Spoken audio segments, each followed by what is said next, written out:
Hi guys, thank you so much for watching. This is Shining Polaris. I just want to also thank you for everyone that followed me on my impromptu follow train yesterday. That was really cool. I really appreciate you guys doing that. I just recently lost my TikTok account, trying to appeal to get that back. But in the meantime, thank you all for the new followers, hopefully new subscribers soon. Yesterday was Dynamite. We're gonna go very quickly onto all the matches there and my thoughts on it. So first, what we had was we started off strong. That was Kenny Omega versus Matt Sydal. Non-title match, eliminator match, I guess you could say. If you guys watch Elevation, the reason why we have this is because on the premiere of Elevation, Kenny Omega said to Matt Sydal if he wants a title shot, he has to beat him in a singles match, and then if he beats him there, he can get a title shot without Matt going through the ranking system and going up the ladder. So this is kind of like an express way for him to do it. If you know, no doubt this was a great match. You have Matt Sydal, who is, you know, a veteran, high flyer, very unique offense, and it was just really cool to see him just very quickly, like he just took, you know, Kenny down several times. So and then but of course at the end of the day, you already know that there was no way Sydal was going to win this. So it was Kenny Omega landed his one-winged angel onto Matt Sydal, knocked him out, and Kenny wins. Now, surprisingly, there was no after-match promo by him or Don Callis, so, but I think they saved that for later. So anyway, they just went straight through. The next match, I guess you could say a squash match. This was Adam Hangman Page versus Cezar Bononi, and I just want to say that I'm glad that AEW signed Bononi. I don't know if that's official, but I mean Bononi right now is paired up with Peter Avalon in a tag team called Pretty Picture. I like Bononi. I like his look. He just, you know, he's just a big man too. And him pairing up with Avalon was very unique, but it works. And I like that Peter Avalon called Bononi Beautiful Bononi, so that should be his new nickname, and I think they're going to push that soon. So, like I said, and I'm glad that they're giving Bononi some time on Dynamite too, even if he was going to lose. So of course this match was very quick. Adam hits Bononi with his buckshot lariat, and Adam wins. And I don't remember if it was before or after this. They just had a little segment. It was between Adam and John Silver, because John Silver's going to be in the main event, and they were just having like a one-to-one talk, and it was just so sweet. I personally really love Adam Hangman Page in the Dark Order, and they're just like one very big happy family. So that was very cute. After this was one of the matches I was really looking forward to. This was the debut of the Pinnacle, and this was just a trios match. So this was the Pinnacle's FTR and Shawn Spears versus Varsity Blondes, and I'm going to say his name is Darius. I'm not sure. Darius of Top Flight. So of course you have FTR and Shawn Spears, who are like veterans, and I just want to say that I'm really glad that Shawn Spears is on like, you know, on the main roster like this, and in such a big strong group like the Pinnacle. Because I like Shawn Spears. I feel like he could be definitely a top guy. He has some really good matches in the past, but somehow like it seemed like he was kind of buried, and so I'm glad that he took a little break and then came back to join them. So that was really good. Of course, you have Varsity Blondes at Top Flight. They're all very young. They're all very new. There was no way that they were going to beat you know, a top tier team like the Pinnacle, and especially since you have, you know, you have all the distractions on the outside, Wardlow, MJF, and Tully. There was no way they're going to beat that. So at the end, it was Shawn Spears pinning Darius Martin. So that was really good. I'm glad that they gave Shawn Spears the physical pin and their first win for the Pinnacle. And of course, after that, you had Wardlow beating up Brian Pillman Jr. and the rest beating up the rest of those kids. Afterwards, they had like a little promo. So it was FTR and MJF basically saying how great their team is, and you know, they're like, you know, the top guys, blah blah blah. And then MJF like calling out Inner Circle, basically saying like, Inner Circle, I thought you're going to come after the match and attack us, but you're not because you guys are too scared. And Tony Schiavone's like, no, it's because you guys injured them pretty bad. So, but yeah, so ever since the Pinnacle debuted, we have not seen the Inner Circle. So I am curious to when they're actually going to come back, and when they do, you know that feud between Inner Circle and the Pinnacle is going to be badass. And also, who would ever think that the Inner Circle would be the faces of this feud? You know, like, you have Dark Order and Inner Circle. They're now, like, the good guys. Is that, well, what a world we live in. So there you got that there. The next one is the other match I was really looking forward to, which is really cool. That is another Trios Tag Team match. Young Bucks and with Brandon Cutler versus Lucha Bros with Laredo Kid. And this was cool because Laredo Kid is back. And also, this match they highly promoted or talked about the AAA promotion, which AEW have worked with AAA before, but somehow we just kind of stopped talking about that. But I'm glad in this match they talked about how, like, Lucha Bros are AAA World Champions, Kenny Omega is AAA Champion, Laredo Kid, just faced Kenny Omega for that. So it was just a lot of, like I said, AAA calling out in this one. They said this match was originally supposed to have Pac in it, but he hurt himself during Revolution. That's why he hadn't been back. So he just needed a little bit of time to recover. But that's fine, because that's very cool that we got Laredo Kid in here. Like I said, I really like that team of Lucha Bros and Laredo. They all kind of like matched, and they all, they're just very similar in size and look. So I'm like, that's a perfect trios team right there. Like, I'm all about them winning the trios belt one day. So even though it probably will be Death Triangle, but yeah. So like I said, very, very cool match.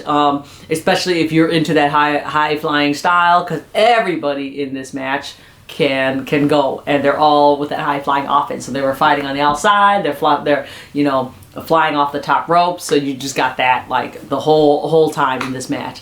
What was great was at the end, it was Laredo Kid with the physical pin onto Brandon Cutler. He hit the Spanish Fly on him and pinned Cutler. So that team won.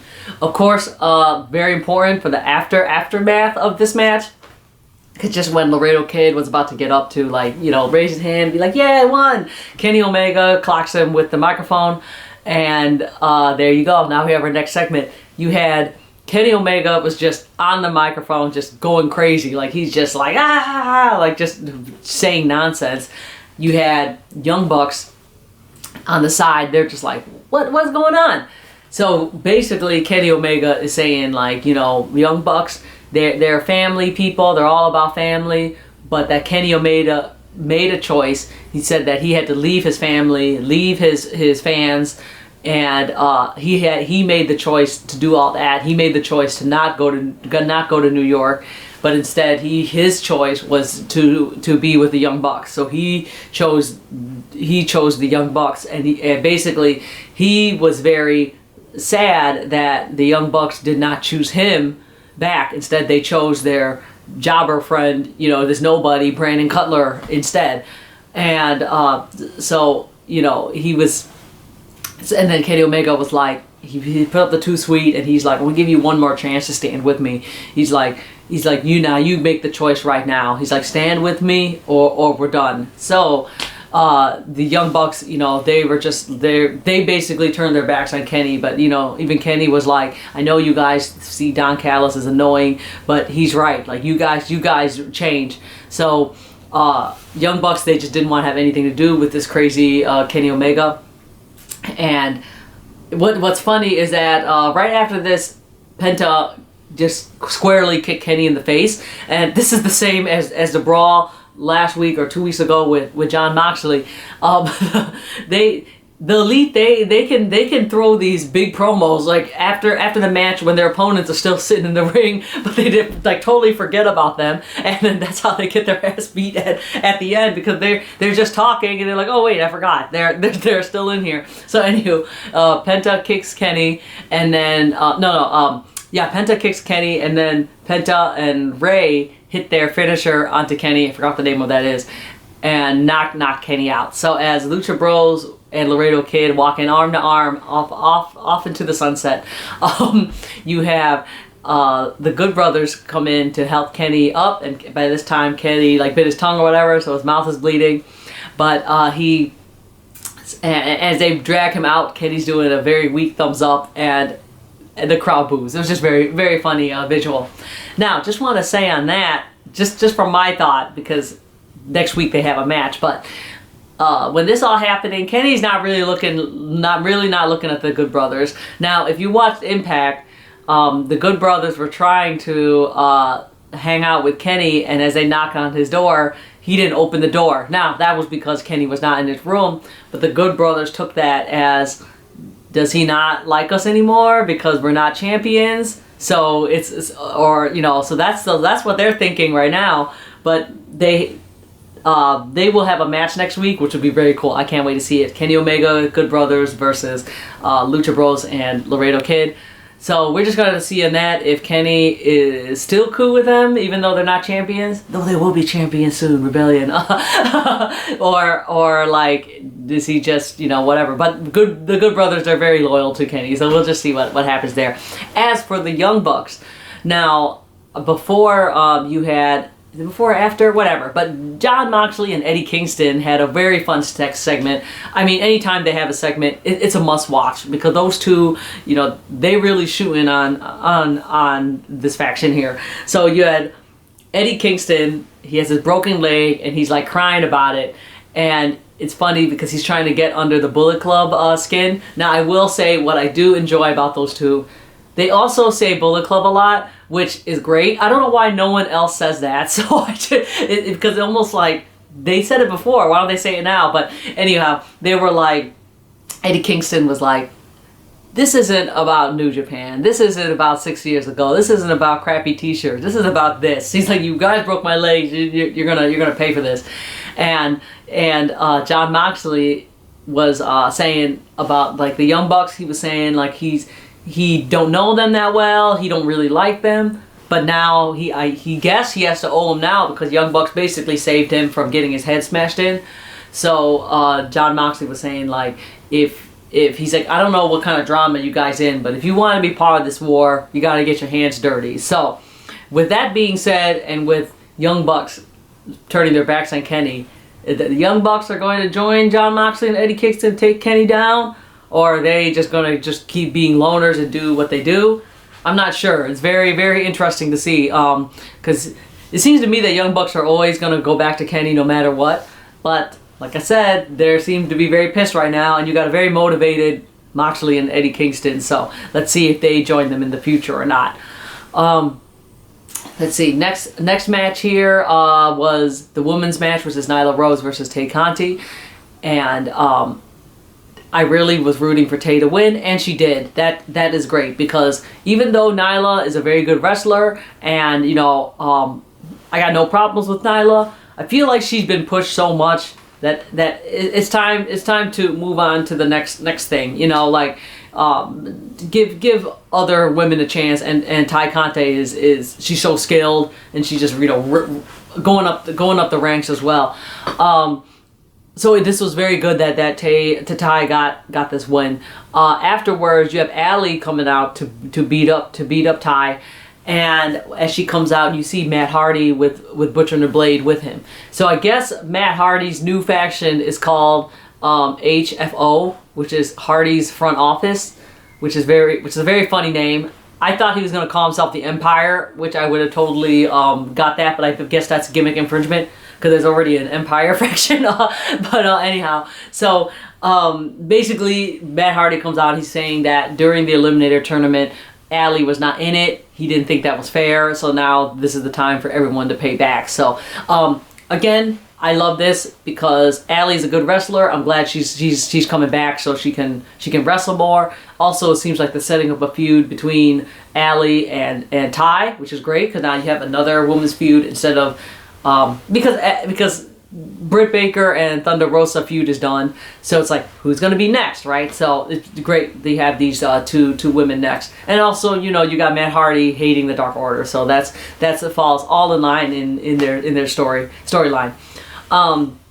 And then your main event match was Darby Allin versus John Silver. This was great. I really enjoyed it because I really like both wrestlers.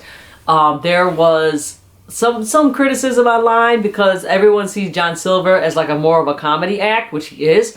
But again, he is also a very good wrestler. So this match combined his funniness with his wrestling skills. So it was very cool. One spot, and if you look on Twitter, the AEW Twitter, they actually pointed this out. They actually did this on purpose. It was funny. John Silver rams into Darby Allin, knocks him out of the ring. In their Twitter post, they put "choo choo," John Silver, or Darby Allin get hit by a train or something like that. I thought that was funny. That was AEW little knock against WWE. Don't worry, WWE have about 1 million bullets to throw at AEW. So anyway, but I just thought that was really funny. A little nod there. Of course, Darby Allin was always going to win this. Personally, I think Darby Allin will lose the TNT to Ricky Starks in the future. So until that time, he's just going to beat up everyone else. That's just my opinion. But of course, after this, who comes out? Matt Hardy and his whole gang again. So Matt Hardy is just beating everyone up. So there you go. The whole show ended with them taking out the Dark Order. Oh yeah, Sting was in here too. He was watching over Darby Allin because he didn't want Dark Order to interfere with the match. But yeah, so at the end, there was a brawl. Cut to black, show ended. So there you go with the episode. Quickly with other things that happened there, other segments. One was Christian Cage talking to Frankie Kazarian. So that's going to be cool. Next week we will see Christian in action finally. He's going to be against Frankie Kazarian, which is great because both of them work together on TNT. And they're both veterans, so it's going to be very cool to see these two veterans go at it because they're both obviously very skilled. So that's going to be cool to watch. Another segment was Miro and Kip Sabian saying that their Arcade Anarchy match with Orange Cassidy and Chuck Taylor will happen next week as well. So finally, that feud is put to rest. Just want to say that on top of that, oh god, so many criticisms. And like I said, I love everything Orange Cassidy, but this feud needs to be over. And I like Miro a lot, and this hopefully Orange Cassidy and Chuck Taylor will win. But Miro will just kill everybody afterwards, including Kip Sabian, and then he can go on a single run, which is all. Alright, and let's see. So Orange Cassidy and Chuck Taylor will win that match, hopefully. And then Miro, afterwards, will just kill everybody, including Kip Sabian, and then Miro can go on that single run, which is all what we all want at the end. Also want to say, which was very cool, last night I saw that they debuted at Elevation, which is not going to be till next week, but that Tony Khan gave Orange Cassidy a new theme song, and he bought the rights to What's on My Mind by the Pixies, and that is Orange Cassidy's new theme, which is great because everybody's been saying that Orange needs to have his original theme, which is Jane, but Tony Khan already addressed that he could not buy that song because they never got him back to it, I guess. So instead he got this, which I think is a really good substitute. Like, this is a great song. Everyone can sing to it. Hopefully this will push Orange even more. And also, I also believe that this will probably be the Orange and Chuck Taylor's, I guess, tag team song too, because who knows how long it's going to take till Trent comes back. So that's going to be cool. Good song. Very cool for Tony to gift that to Orange Cassidy. So that's great. What other segment? Team Taz, they were talking. Basically, they're saying that they don't have any problems in their group. But in the background, you see Brian Cage a little irritated. So, curious to see what's going to happen with Brian Cage. If he's going to turn against his team and become a face, which is going to be strange, in my opinion, because he's such a great heel. Yeah, we'll see about Team Taz. What other little segments? Jade versus Red Velvet. Lance Archer threw a promo. Yeah, I think that Britt Baker and Thunder Rosa said a few words. I think that was basically it. So there you go. Thank you guys so much for watching. And like I said, thank you for all the new followers that I got. I bought some autographs and I plan to do a little giveaway, kind of like give back to all my new followers. So thank you guys for watching. Hopefully this video isn't too long. And I will see you next time. All right. Thank you. Bye.